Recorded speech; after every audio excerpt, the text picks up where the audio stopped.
நாடி வந்தவர்கள் நடந்ததை கூறுங்கள். தேங்க்யூ ராஜமம்மி. மன்னா, ஏசி வாங்கினோம். ஆன் செய்தால் அனல் காற்று வீசுகிறது. ஏசியா அடுப்பா என குழப்பமாக இருக்கிறது. கேட்டால் கம்ப்ரஸர் ஃபால்ட் என்கிறார்கள். அது கம்ப்ரஸர் ஃபால்ட் இல்லை, விற்றவன் கண்ணியத்தில் தான் ஃபால்ட்.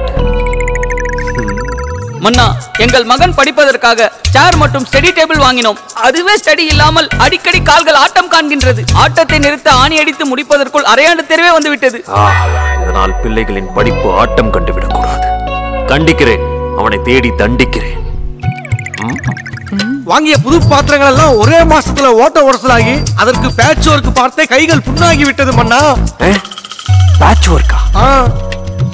மன்னா, மகளின் திருமணத்திற்கு ஆசையாக சோஃபா, கட்டில், டைனிங் டேபிள் அப்புறம் அனைத்து ஹோம் அப்ளையன்சஸ்களும் ஷோரூமாக அலைந்து தள்ளுபடி விலையில் வாங்கினோம். அதற்கு எங்களுக்கு கிடைத்த பரிசு அனைத்தும் தரமற்ற பொருட்கள். ஷோரூமாக சென்றீர்களா?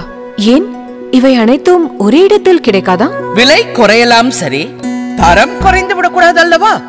ஆமண்ணா, நம் நாட்டில் இது போன்ற தரமற்ற பொருட்களை அதிக விலைக்கு விற்கிறார்கள். ஏதேனும் செய்து மக்களுக்கு உதவுங்களேன்.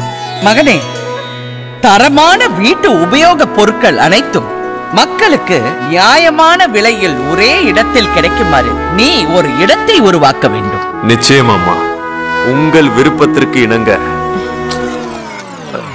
என் அம்மா மற்றும் அன்பு மனைவியின் விருப்பத்திற்கு இணங்க எம் மக்களுக்கு தரமான வீட்டு உபயோகப் பொருட்கள் நியாயமான விலையில் ஒரே இடத்தில் கிடைக்குமாறு செய்வேன். சேரா ஹோம் ஜங்ஷன். சேராவின் புதிய அத்தியாயம், கோவையின் புதிய பிரம்மாண்டம். சேரா ஹோம் ஜங்ஷன் 70,000 சதுர அடியில் வீட்டு உபயோகப் பொருட்கள் அனைத்தும் வியப்பூட்டும் விலையில் ஜூலை 9 முதல் கோலாகல ஆரம்பம். சேரா ஹோம் ஜங்ஷன், சுந்தராபுரம், கோயம்புத்தூர். சேர்ந்து வாங்க, சேராவுக்கு வாங்க.